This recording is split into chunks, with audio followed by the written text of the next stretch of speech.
Sejam muito bem-vindos à 4ª temporada do podcast da Oftalmo Expert. Eu sou Viviane Sakata. E eu sou Maria Cecília Scherer. E hoje nós contamos com o patrocínio da Latinofarma. A Latinofarma apresenta sua linha de lágrimas artificiais sem conservantes.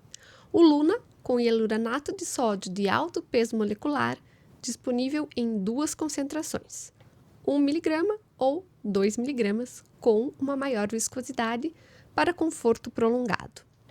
E o Lunera, a primeira combinação tripla de polímeros em frasco multidose, com carmelose, glicerol e hialuranato de sódio. Latinofarma, inovação em lágrimas artificiais de alto peso molecular, sem conservantes. Olá, seja bem-vindo, seja bem-vinda à 4ª temporada do podcast da Oftalmo Expert. Eu sou Maria Cecília Scherer. E eu sou Viviane Sakata. E hoje nós temos um convidado de uma outra área, não da oftalmologia, um médico do trabalho, que vai nos trazer muitas informações úteis aí pra gente ter vários insights e acrescentar ali na nossa caixinha de conhecimento. O Dr. Guilherme Murta é médico formado pela Universidade Federal do Paraná e especialista em medicina do trabalho pela mesma instituição. Gestor de saúde corporativa, diretor de conhecimento da Associação Brasileira de Qualidade de Vida, membro da Comissão de Saúde Suplementar do CFM, e ele vem atuando em saúde corporativa há mais de 10 anos, né, Guilherme? Em grandes corporações e também com experiência em atuação em operadoras de saúde. Muito obrigada, Guilherme. É um prazer estar aqui com vocês, vai ser ótimo aí a gente conversar. Muito bom. Eu fiz aqui uma breve introdução para a gente começar essa conversa com o Guilherme. Ele tem muito a oferecer, um conhecimento muito vasto que só ele vai poder trazer para a gente aí essas novas informações. Mas eu vou começar falando sobre o nosso sistema de saúde. Hoje o nosso sistema de saúde se divide em 3. Sistema de saúde público, 70% da fatia do bolo. Sistema de saúde suplementar, 20% a 25%. E o sistema de saúde plenamente particular, que equivale aí a 5% ou menos desse bolo que a gente está falando. E todos nós, a grande maioria de nós, está ali na fatia dos 20% a 25% da saúde suplementar. Mas muito se tem falado sobre a sustentabilidade desse sistema de saúde suplementar. Isso é verdade? Isso é boato? Isso precisa ser reformulado? Isso precisa ser revisto ou não? Isso é mito? Primeiramente, eu quero agradecer a cordialidade aí da apresentação, das suas palavras. Realmente, eu acompanho vocês e tenho visto quantos temas vocês abordam de oftalmologia, né? E aprendo muito com vocês. Mas acho que é interessante para todo médico, incluindo os oftalmologistas, terem essa visão de saúde populacional no que se refere à sustentabilidade do sistema. Porque, de uma forma ou de outra, todos somos impactados nisso, né? Então, aí eu acho que vale a pena a gente trazer algumas reflexões, né, sobre esse tema em alguns grandes números, para todo mundo ficar a par. Como você citou, aí cerca de 1/4 aí do contingente de toda a população é atendido pelo sistema de saúde suplementar, ou seja, planos de saúde. Isso representa por volta de 51 milhões de habitantes, tá, do nosso país, tem planos de saúde. Essa divisão ela também é heterogênea em relação à localidade do país. Então você tem desde estados que têm 5% da população abrangida, até estados acima de 30%, 35% da população que tem plano de saúde. E aí tem 2 outros pontos que são importantes destacar, para a gente ter uma visão, né? As pessoas que têm plano de saúde, desses 51 milhões aí de habitantes, 70% deles têm plano de saúde via plano de saúde coletivo e empresarial. E cerca de 15% têm planos de saúde por plano de saúde coletivo por adesão. Isso significa que aquela compreensão que alguns médicos tenham, que a pessoa é totalmente autônoma de pagar o seu plano de saúde e poder entrar e sair a hora que quiser, né? Para a maior parte desses 51 milhões de habitantes, não. Isso é ligado à sua empresa que trabalha. Ele tem pela empresa. Então é importante que também os colegas tenham essa visão de que a nossa aproximação com esse cliente, né, esse paciente, embora seja diretamente com o paciente, ele é viabilizado por um plano que é disponibilizado pelas empresas. Então o relacionamento corporativo ele precisa estar no radar também dos médicos, tá? Então esse é um dos pontos. O outro, quando a gente fala de sustentabilidade, se a gente for acompanhar, né, a evolução de número de beneficiários no plano de saúde nos últimos anos, ela tem crescido a partir da pandemia. A gente cresceu alguns milhões de beneficiários a partir da pandemia. Provavelmente pela percepção que a população teve da valorização da saúde. Teve também um aumento aí de número de pessoas com carteira assinada, né, de empregos, e aí a gente faz um link com... Desculpe, a gente faz um link com a outra informação que eu falei, que é via a empresa, né? Então a gente teve uma elevação. Por outro lado, o ticket médio, ou seja, o quanto que a pessoa ou a empresa paga de mensalidade, está se mantendo aproximadamente constante. Isso quer dizer o seguinte, aliás, o volume total do prêmio tem se mantido aproximadamente constante. Isso quer dizer que o ticket médio tem caído. Então, para uma empresa manter o plano de saúde de seus funcionários e conseguir dar conta desse custeio, o que possivelmente está acontecendo é um downgrade. Então, ela disponibilizava plano de apartamento, passou a ter enfermaria. Um plano por uma operadora que tinha um padrão e teve que abaixar esse padrão para conseguir manter. E isso não é porque uma empresa, uma corporação quer reduzir custo. Não, é para manter o benefício, ele não está economizando. Para ter ideia de como isso impacta as grandes empresas, né, foi feita uma pesquisa em 2018 pela CNI, em que apontou que 13% do valor da folha de pagamento das empresas vai direto para o plano de saúde. Então, assim, E esse valor que já é alto é regulado por um índice chamado VCMH. O VCMH é como se fosse a inflação médica.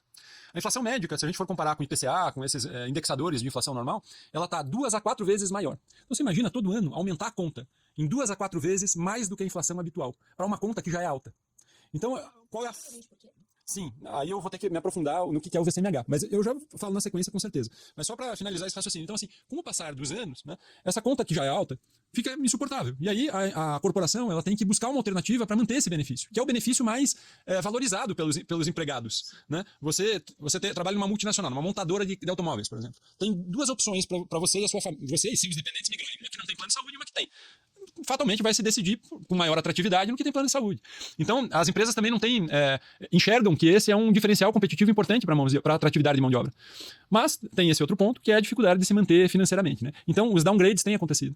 E o que deixa a gente mais preocupado é que downgrade tem limite. Né? Você chega num ponto que você não tem mais como fazer downgrade. E aí a alternativa é pior. E é pior não só para quem tem plano de saúde e não só para os médicos. É pior para o sistema de saúde como um todo. Porque não tendo plano de saúde, esses 51 milhões de brasileiros vão ser dependentes de um SUS que já está sobrecarregado. Então tem uma implicação em saúde pública, né? Embora a gente esteja falando de saúde suplementar. Agora, voltando à tua pergunta do VCMH. O VCMH ele é indexado por 2 variáveis. Uma variável de frequência e uma variável de custo. Então, para a gente fazer um paralelo, se você pegar o IPCA, ele tem uma cesta de serviços. Tem o arroz, o tomate, o feijão. Tem época que a safra de tomate, o valor abaixa. Tem época que falta tomate, o valor aumenta. Só que nessa mesma época que abaixa e aumenta o tomate, a batata tem um movimento inverso. Então você tende, no final dessa cesta de produtos, a um equilíbrio. Na saúde suplementar, você não vê uma dipirona aumentando, abaixando, uma luva aumentando, abaixando de valor. Ela fica igual ou maior. Então, o índice custo, ele não é variável para baixo, ele só é variável para cima. E o índice frequência significa frequência de procedimentos. Então, quantas consultas por ano por beneficiário é realizado? Quantos exames por ano por beneficiário é realizado? Que é um valor que a gente está observando que também só aumenta. Só diminuiu na época da pandemia, que a gente teve aquele estrangulamento por consultas eletivas e procedimentos eletivos, mas que na sequência teve o rebote do represamento de procedimentos e consultas, que teve uma elevação importante em relação a esses indicadores. Então, é uma conta que realmente não fecha. Mas uma notícia que a gente também precisa relevar, né, que isso é uma realidade para o mundo inteiro. Esse tipo de cálculo de inflação médica no mundo inteiro é assim. Então, é um problema enorme em que quem ofertar uma solução talvez esteja sendo pretensioso. Né? O que a gente pode é pensar em caminhos possíveis para lidar com isso. Mas estamos ainda descobrindo em conjunto como abordar essa dificuldade. Qual é o papel do médico nisso tudo? O médico no fee for service? A remuneração, a base de remuneração hoje é fee for service, quer dizer, só recapitulando, né? O fee for service você executa um exame, executa uma consulta, executa um procedimento e recebe por aquele serviço que foi prestado. Quer dizer que quanto mais exames eu faço, mais eu ganho. Qual é a responsabilidade do médico nesse índice que você está falando pra gente? Eu não sei, eu estou realmente perguntando qual é a responsabilidade do médico nesse índice. A responsabilidade do médico tem uma íntima causa quando a gente fala em frequências. Né? Mas assim, vou explicar um pouco melhor. Né? Nenhum dos stakeholders do sistema de saúde está satisfeito. Se você vai conversar com o diretor hospitalar, ele vai falar, minha taxa aqui de ocupação está diminuindo. Se você vai falar com o médico, ele vai falar, meu valor por consulta está meio que estagnado nos últimos anos, não está legal. Você vai para a operadora e vê o resultado operacional, está em prejuízo nos últimos 2 anos. Então também não está. Então assim, ninguém está satisfeito com o sistema. Né? E algo precisa ser feito. Mas quando a gente olha para o médico, por exemplo, consultas. Né? Se o médico ganhava X há 10 anos e agora ganha X mais 10%, com 10% de aumento, né? Estou colocando uma situação hipotética, evidente, né? Ele não acompanha a inflação, esses aumentos. E o valor, o nosso custo de vida, ele acompanha a inflação. Então, o que alguns profissionais fazem? Poxa, em vez de eu atender 4 consultas por hora, eu vou atender 6. Porque eu ganho por procedimento, que é o fee for service. Né? Então, acaba que privilegia esse sistema quantidade e não qualidade. Mas aqui é muito difícil também a gente apontar culpados por esse motivo que eu disse. O médico ele vai tentar, embora né, tenham exageros, né, mas assim, em geral o médico ele vai tentar se adaptar para conseguir sobreviver. Né? Então, eu acho que não é questão assim de culpado, mas de responsabilidade, sim. Tem o que a gente chama de alguns desperdícios né, na rede e fraudes também no sistema. Né? O IESS, que é o Instituto de Estudos de Saúde Suplementar, fez uma pesquisa há alguns anos que apontava que 19% de todo o nosso custo em saúde é fraude ou desperdício. Então, onde que está o desperdício? E aí, talvez tenha um pouco dessa resposta. Né? De repente, uma pessoa vai num cardiologista. O cardiologista pede uma série de exames complementares. E fala, olha, eu vi que você está meio acima do peso, eu recomendo que você vá para esse endocrinologista aqui, que é da minha confiança. Aí ele vai no endócrino repete os mesmos exames. Isso é muito comum. Isso é um desperdício. Né? Então, para desperdícios, algumas operadoras né, e algumas iniciativas têm ido para o caminho da atenção primária à saúde. E que é o caminho que o SUS faz, e que alguns serviços públicos muito conhecidos no mundo, como o holandês, o britânico, né, fazem, que é você ser atendido por um generalista. Né? E esse generalista, ele reduz a quantidade de encaminhamentos que a gente tem quando a gente compara num sistema feito por especialistas. Né? Então isso é uma forma, é uma abordagem que algumas organizações têm enxergado né, para diminuir desperdícios. Né? Outra forma para, de repente, diminuir desperdícios, e que aí acho que é é um consenso, né, que todo mundo gostaria, é ter um prontuário integrado, né? Se você tivesse o mesmo prontuário que o cardiologista, que o hospital, que todo mundo usa, né, você conseguiria enxergar ali o histórico de vida daquele paciente e poderia poupar, além de tempo, aumentar a eficiência, seria bom para todo mundo. Então, essa é uma outra iniciativa que está se buscando, uma integração maior informatizada dos processos. Mas, em relação ao Fee for Service, com certeza, é algo que é instituído aqui no mundo inteiro, né? Tem alternativas a esse sistema, tem remunerações baseadas em valor, que também, o conceito é lindo, né? Você fala assim, você vai remunerar mais a pessoa que atender com mais qualidade, que resolve mais. O conceito é lindo, mas tem críticas. Por exemplo, se você é uma super especialista num problema, você vai receber só pacientes muito difíceis, com um basal muito difícil. Você não espera que você vai deixar que o número de intercorrências para uma pessoa que tem uma série de doenças crônicas, que já tem idade avançada, vai ser o mesmo do que um jovem que é rígido e que só tem aquele problema que você está operando. A recuperação desse jovem é muito mais rápida. E se a gente for passar um flat assim, para todo mundo remunerar de acordo com o desfecho, não é justo, porque depende do basal. Então, a remuneração baseada em valor, ela também tem alguns parâmetros que estão sendo estudados. Na oftalmologia, tem o Frederico Penha, né? Eu ouvi ele até falado eu ouvi ele falando no CFM, né? Numa oportunidade, e vi alguns modelos interessantíssimos que ele considera esse basal para aí sim partir para a remuneração baseada em valor, que é excelente. Ou tem outros modelos, por exemplo, DRG, que daí você remunera baseado no grupamento da doença, né? Tem outros que é o Capitation, por exemplo, consulta em pronto-socorro é R$200 per capita. Se faz raio-x, se faz exame, se faz medicação, é 200. Se faz só consulta, é 200. Então é um pacote fechado. Complicado. Só que, no fundo, isso é um fee for service. Porque se a pessoa atende mais pacientes, ele vai ganhar mais. Então, chama-se diferente, mas no fundo também é um fee for service. Que, na verdade, ele ia ganhar um valor fixo por um grupo de pacientes, quer apareça, quer não apareça. É um outro modelo de remuneração. Entendi. Remuneração global, né? É um outro modelo de remuneração. Então, tem várias alternativas, né, que estão se buscando para a gente... Isso que você falou é mais um empacotamento, não é? Pacotes têm relação com DRG, normalmente. Isso mesmo. O capitation que a gente vê na oftalmologia, pode ser que eu esteja errada, mas é você ter os 100 pacientes que chegam, eu te vendo 100 pacientes e você presta assistência oftalmológica completa a esses 100 pacientes. É um outro modelo, sim. Tem vários modelos que desses. Também tem seus pontos positivos e negativos. Exatamente, como todos. Mas assim, eu acho que o grande demérito do Fee for Service é que ele não valoriza a qualidade. Isso é inegável, entendeu? Então, se for atendido por um profissional excelente, que tem os melhores resultados, às vezes vai remunerar menos do que um profissional que é ruim. Porque pensa bem, um profissional que não é tão tecnicamente tão bem habilitado, né? Faz uma cirurgia, teve recorrência, reinterna, ele vai ganhar uma segunda vez na reinternação. Então ele acaba remunerando até quando o desfecho não é o mais adequado, né? Então, realmente, estamos se pensando e testando algumas alternativas em relação a isso. E é bom que os colegas que estão ouvindo saibam disso, que é um movimento que está acontecendo e fatalmente em algum momento isso vai chegar para nós, para a gente abordar. Né? Isso aí. Já está chegando com a redução do tempo de consulta, com a necessidade de fazer isso para ter mais volume de atendimento e, consequentemente, manter a remuneração. Então, acho que tudo isso na vida prática, o médico que atende bem, que é bem tecnicamente, ele entende que ele vai atender bem aquele paciente e que vai falar para outros pacientes que ele é um bom médico e ele vai ter um consultório cheio, né? Mas isso eu tô pensando assim, bem no pequenininho. No grande, não é assim que funciona, né? Porque você tem já um número, uma demanda muito grande para atendimento da saúde, né? Não sei se está entendendo o que eu tô mais ou menos querendo chegar. Acho que eu acho que essa qualidade ela vai servir para o pequeno e para o grande. A diferença é que a qualidade no pequeno, num consultório que é teu, você garante.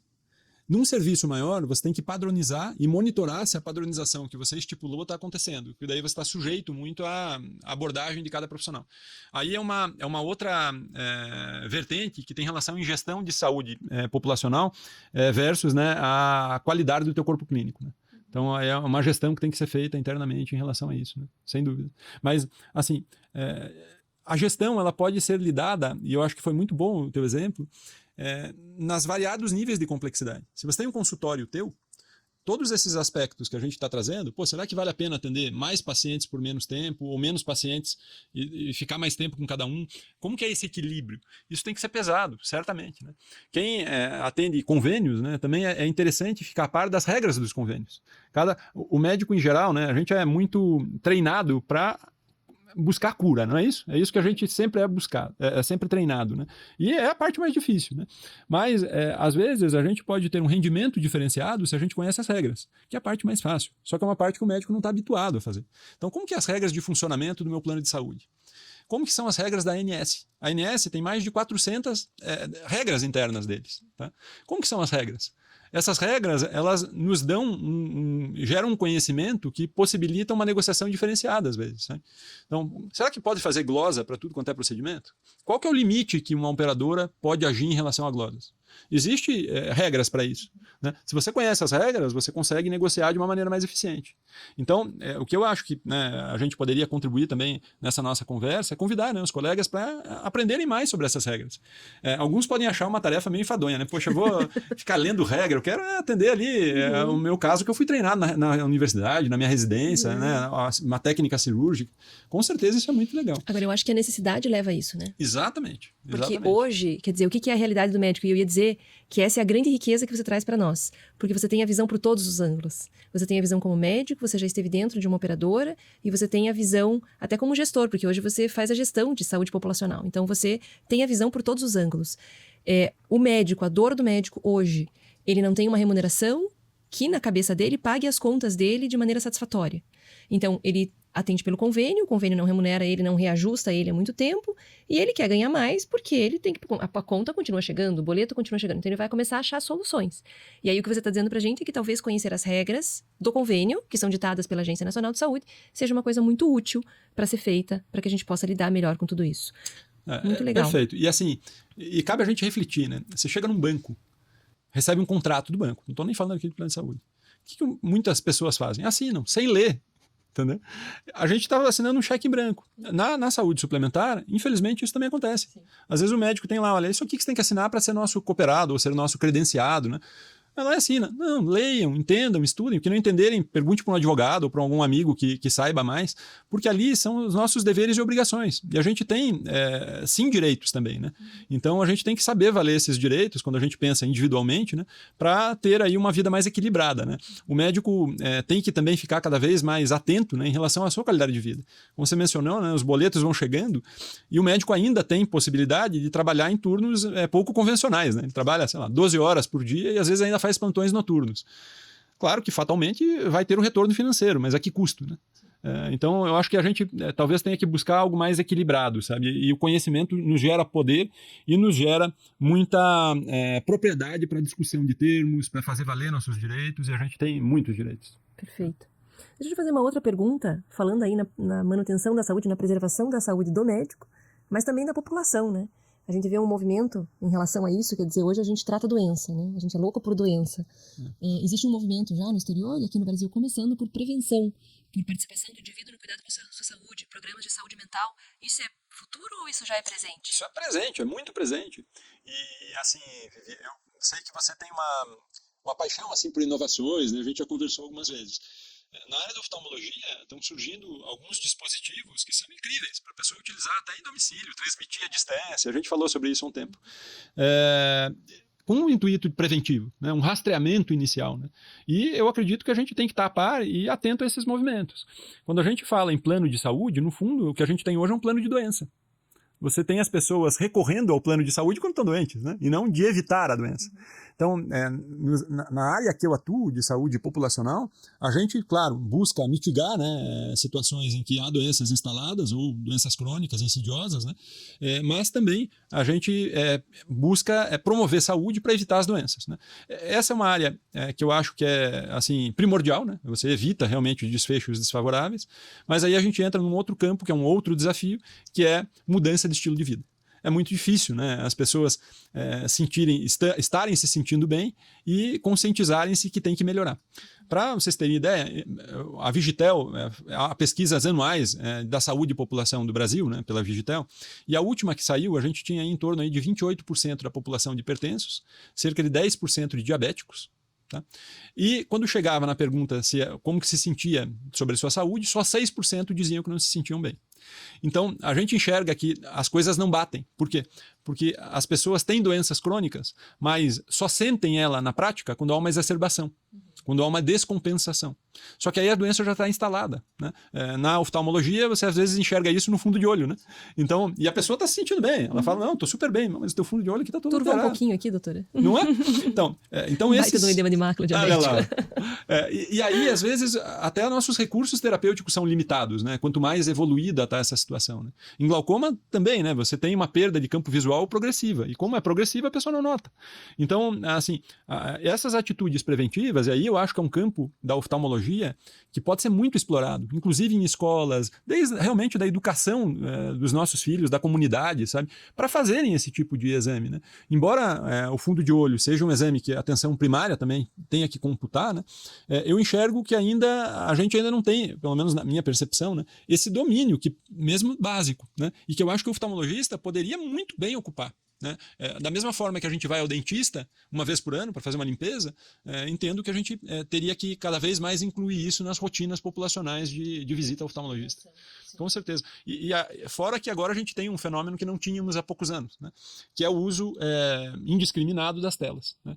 Hoje as pessoas ficam mais de... na própria pesquisa da Vigitel tem uma estatística assombrosa. Né? Eu vou te falar assim, aproximadamente, mas mais de 20% seguramente da população fica mais de 3 horas em atividade de lazer em tela. Atividade de lazer. De lazer, não é no trabalho. Não é no trabalho. 3 horas. E acho que 30%, 40% da população com atividade física insuficiente. Ou seja, se um dia que a pessoa não ficasse na tela, fizesse alguma atividade física, que é pelo menos 150 minutos de atividade moderada por semana, já sairia do sedentarismo. Né? E tela, muitas pessoas relacionam também com olho seco, com alguns problemas oftalmológicos, miopia. Então, assim... Com certeza. Então, quando a gente entra na oftalmo, em termos preventivos, as telas também ocupam aí um espaço. E tem estudos também em relação a ter consequências maiores em relação à longevidade, se a pessoa ficou muito tempo em tela, né? Ainda em estudo, né? Mas estão estudando essa outra vertente também relacionada. Sabe que essa é uma área que eu vejo os médicos trabalhando de certa forma, né? Eu acho que tem que ser um movimento maior. Eu realmente acho, a gente estava conversando anteriormente, que talvez esse devesse ser um movimento do Estado. Mas enquanto isso não acontece, porque a gente não controla o Estado diretamente, a gente vê muitos colegas. Eu tenho um colega recentemente que eu descobri que ele tem um canal no YouTube em que a esposa é endócrina, ele é cardiologista e ele divulga conhecimento como você pode cuidar melhor da sua obesidade, da diabetes, da hipertensão. Então isso é uma informação que está vigente, ela não está assim involuntariamente disponível, né? Ela está voluntariamente disponível. Quer dizer, se eu entro no YouTube e procuro uma informação dessa, eu tenho. Mas talvez isso devesse ser uma mudança de mentalidade, né, da população como um todo. Informação hoje não é um problema, né? A gente até tem um termo chamado infobesos, né? A gente tá com excesso de informação, né? A qualificação da informação é que é algo que é mais raro, né? Então, o que vocês fazem aqui, por exemplo, é um exemplo de informação qualificada. Vocês trazem aí especialistas, né? Poxa, magnífico, né? Mesma coisa de controle aí de hábitos de vida, né? Se você for colocar lá na loja de aplicativos, vão ter um número enorme aí de aplicativos que fazem isso, né? Mas qual desses aplicativos a gente pode qualificar eles adequadamente, né? É nesse sentido que eu digo que os médicos estão trabalhando para trazer essa informação de qualidade, Isso ainda aí. engatinhando, mas estão, né? A gente precisa de um movimento maior, populacional, como você mesmo sabe, para que isso seja uma mudança de mentalidade na mais tenra idade, né? Sem dúvida. A gente estava conversando sobre quando começa essa mudança de mentalidade, na infância, na adolescência, no jovem adulto, não sei onde começa. Mas isso é uma mudança de mentalidade que vai demorar alguns anos para acontecer, mas que eu acho que é um caminho, né? E fica aí para os colegas que estão nos ouvindo, que eu acho que esse é um trabalho que cada um faz de formiguinha, de pouco em pouco no seu consultório. Eu sempre incluo na minha anamnese, e eu tenho um viés, né, que eu sou muito clínica porque eu faço VEIT, mas eu sempre pergunto se o paciente faz exercício físico, sempre. E a minha resposta, se ele faz ou não faz, é assim, faz muito bem se o senhor faz exercício físico, porque não existe envelhecimento saudável sem exercício físico. Eu demoro 1 segundo para falar isso, né? Mas assim, é uma coisa que entrou, que eu não sei se ficou, mas que é uma informação que foi dada, né? Então, acho que isso é uma coisa que a gente, trabalho de formiguinha, pode fazer pela população, pelo paciente em si. Eu queria te fazer uma pergunta, pensando em você, Guilherme Murta, como a pessoa que tem a visão por todos os ângulos. E você já esteve dentro de uma operadora de saúde? Me conta um pouquinho, né? Eu não lembro bem qual foi a posição que você ocupou ali, mas eu te disse a dor do médico, porque essa eu entendo, né? Qual é a dor da operadora? Você consegue trazer isso pra gente? É uma pergunta complexa porque não existe uma resposta única. Depende do cenário, da época, do desafio enfrentado. Assim, não existe uma resposta objetiva para isso. Mas eu enxergo que, se fosse resumir em uma palavra, é sustentabilidade. Né? Como você fazer um produto que é tão assim, diferente, né? E aí acho que eu vou me estender, né, nessa resposta, com essa reflexão. Né? Plano de saúde aqui no Brasil ele tem características únicas. Você não sabe o quanto você vai pagar pelo serviço quando você entra na porta de um hospital ou num consultório médico. Você tem um produto, se for, por exemplo, saúde suplementar, ou mesmo saúde pública, que não tem um teto de gasto. E não existe uma correspondência entre risco e custo. Por exemplo, se eu tenho um automóvel que é esportivo e eu estaciono num bairro perigoso e eu tenho vários pontos na carteira, para eu renovar esse meu seguro vai ser muito mais caro, porque a chance de eu ser roubado ou bater o carro é muito maior. Em saúde, se eu tenho 25 anos, sou obeso, sedentário e hipertenso, ou tenho 25 anos e sou super rígido, não tenho nenhum problema de saúde, meus hábitos são impecáveis, a minha mensalidade vai ser igual. Eu não posso ter diferença por regra da ANS. Ele não é um sistema de seguro. Entendeu? O sistema de saúde no Brasil ele tem uma lógica mutualista, em que as pessoas que gastam menos pagam pelas que gastam mais, para que todos tenham um custo acessível, possível. Se a gente tem uma regra, por exemplo, como eu falei anteriormente, né, regrinhas da ANS, para planos individuais, a primeira faixa da ANS, que é de 0 a 18 anos, ela não pode ser 6 vezes menor do que a última faixa, que é acima de 59 anos. Então, uma pessoa de 85 anos, ela não pode pagar mais do que uma de 1 ano de idade, pelo mesmo produto. Não pode pagar 6 vezes mais. Não pode pagar 6 vezes mais. E quem tem 60 anos paga igual quem tem 110, pelo mesmo produto. Então, são regras da ANS, só para vocês verem que não há uma proporção exata entre o que você vai gastar do sistema de saúde e o que você contribui. A ideia é que quem tem menos idade contribui mais para que quem tem mais idade consiga se sustentar sem pagar um valor que, embora já seja muito caro, não seja proibitivo. Né? O que acontece, voltando nessa regra, né? Se a gente for pensar na longevidade, a gente está ficando cada vez mais velho. Essa base da pirâmide está ficando cada vez mais estreita. Então, é mais um movimento que empurra para a insustentabilidade do sistema. Então, se eu fosse colocar um desafio, seria a sustentabilidade. Porque hoje a gente tem todos os stakeholders, como eu mencionei antes, insatisfeitos. Ninguém está feliz. Né? O prejuízo está sendo por todos os lados. Né? Como que a gente vai conseguir montar uma equação para equilibrar isso? Acho que esse é o maior... É o prêmio de $1 milhão. É o prêmio de $1 milhão. Em algum Muito momento mais, né? tudo isso funcionou melhor? As pessoas já estiveram mais felizes?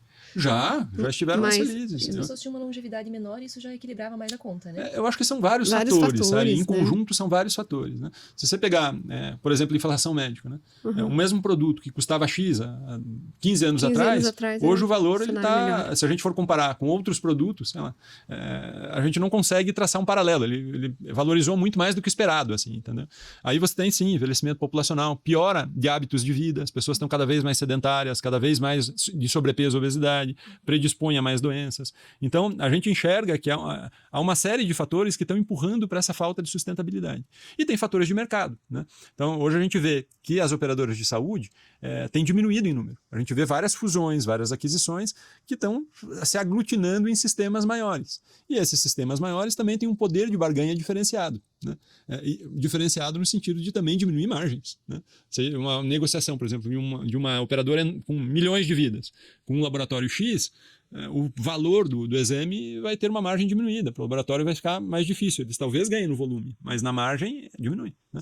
E isso funciona com os profissionais de saúde, médicos também. Né? Se você tem lá uma proposta de ser vinculado a um plano de saúde, que você sabe que vai ter um volume de atendimentos grande, às vezes você se sujeita a ter um valor por consulta menor. Né? Então, é algo que também mudou em relação a uns anos atrás. Né? As fusões e aquisições, impactando, né, na vida do médico. Sim. Agora eu vou te fazer um convite, a gente já vai indo para a parte final aí da nossa conversa.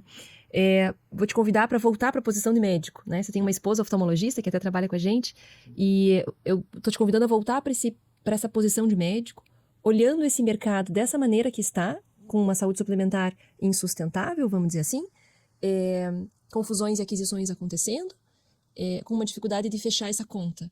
O que você, Guilherme Murta, agora eu estou perguntando para você, CPF, o que você acha, o que você daria de conselho ou de palavras finais à nossa audiência de médicos, como se posicionar nesse mercado? Eu usaria os recursos que eu teria a meu favor.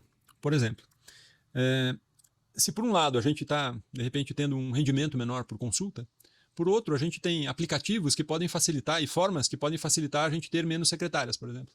De repente, no consultório médico tinham 5, você pode passar a ter 2 ou 3, dependendo do recurso que você dá, de ferramenta que você dá, de inteligência artificial, de agendamento. Hoje tem até centrais únicas de consulta para vários consultórios, né? Então, você tem como otimizar em outro lado. Um equipamento que antes, de repente, era muito caro, hoje você tem alternativas mais econômicas. Então, é necessário que o médico também se atualize no que existe de mais moderno para favorecer as suas atividades, né? Você antes tinha que ter um consultório, hoje de repente você consegue dividir o consultório com alguns colegas e diluir os custos, né? Então, por um lado, eu otimizaria o meu trabalho nesse sentido. Por outro lado, eu tentaria me apropriar mais de uma coisa que a gente não consegue por osmose, que é estudar regras. Estudar a regra da ANS, estudar o contrato que eu assinei com a minha operadora de saúde, ver no mercado se outros colegas estão tendo as mesmas dificuldades que eu estou tendo com a operadora, me unir a eles em algum tipo de requisito, requisitar algo para essa operadora de saúde diferenciada, de repente consultar um advogado se aquilo realmente está adequado, buscar os meus direitos, né? Eu acho que a gente, como médicos, né, a gente também tem que se apropriar disso. Como eu falei inicialmente, a gente não foi formado para isso. Então a gente acaba se acomodando e se submetendo às regras impostas. Nem sempre isso precisa existir. A gente também pode criar alternativas, né? Conhecimento é poder, né? Conhecimento é poder. Nunca é demais. Isso mesmo, isso mesmo. Então, eu acho que a gente tem que começar a trilhar um pouco esse caminho, um pouco mais administrativo, não só técnico, operacional, para a gente também se sustentar no mercado. A gente ficar atento a tendências, ir em feiras de tecnologia, entender o que existe de melhor aí no mercado que pode nos ajudar. Equipamentos que antes, de repente, ocupavam um espaço, sei lá, vou citar um exemplo que talvez não seja apropriado, mas que eu imagino que possa ser. Antigamente você precisava de, sei lá, 7 metros para ter um exame de acuidade visual, de distância.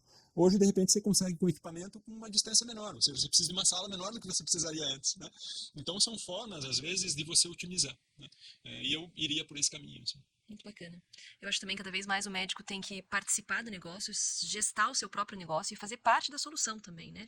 Porque eu acho que quem mais conhece a dor, quem conhece todo esse lado da dor do médico, somos nós mesmos, né? Então você não pode terceirizar isso para uma outra pessoa resolver. Acho que a solução parte da gente também. E com certeza, entender que assim, ninguém tá, como eu falei, né? Em geral, você não vê ninguém no mercado com muita vantagem em relação ao outro. Está todo mundo sofrendo, entendeu? E tem soluções que são individuais, como algumas que eu citei agora, de otimização, mas tem soluções que a gente consegue em grupo. Por exemplo, os oftalmologistas, junto com a sua associação, de repente, se reunirem para identificarem como que podem melhorar. Se tem um equipamento no exterior e ainda não tem aqui no Brasil, que vai ajudar, de repente, em conjunto, tentarem trazer isso para cá, né? Então, tem formas. Eu acho que, em conjunto, a gente também tem um poder muito maior de barganha, né? Então, é outro flanco que é possível atacar, né? Um clichê, mas que eu falo bastante, juntos somos mais fortes, né? Sem dúvida. Você sozinho talvez não consiga nada, mas em grupo a gente consegue. Sem dúvida. Muito joia, Murta. Muito obrigada pela tua presença aqui. Eu acho que foi uma conversa muito rica por caminhos que a gente não domina realmente, né? E por visões que a gente não tem. Não, e assim, vou voltar um pouquinho no argumento inicial para uma outra forma que talvez valha a pena, né? As empresas são os maiores contratantes de plano de saúde. Então, quem de nós, né, de repente já pensou em disponibilizar um serviço, por exemplo, oftalmologia itinerante? Isso é uma coisa, estou falando uma ideia aqui, né? Se você tiver lá uma van que tem equipamentos dentro, e você ofertar isso para uma empresa que tenha milhares de funcionários, eu tenho poucas dúvidas que eles vão achar a iniciativa excelente. Hoje, numa fábrica, para vocês terem ideia, né, que é necessário utilizar equipamentos de proteção individual, óculos de proteção, você tem lá, às vezes, centenas de trabalhadores que usam óculos. E se eles precisam também de um óculos de grau, muitas vezes eles não se adaptam com 2. E eles precisam fazer uma receita. E isso eu estou falando da oftalmo básica, tá? Me perdoa, eu sei que vocês são super especialistas, mas eu estou falando aqui de uma forma bem básica do que eu conheço. Populacional, né? Também. Grandes massas. Você para um carro desse na frente de uma empresa e faz testes de acuidade visual e uma receita. Isso é uma virada de página para a indústria que é enorme, é uma facilidade enorme que vocês podem disponibilizar. E acredito que teriam uma abertura grande, entendeu? Porque ninguém faz. Então, são formas de você entrar em mercados pouco explorados, tendo em vista quem que são os contratantes dos planos de saúde, que são em 70% as empresas, entendeu? Então, aqui...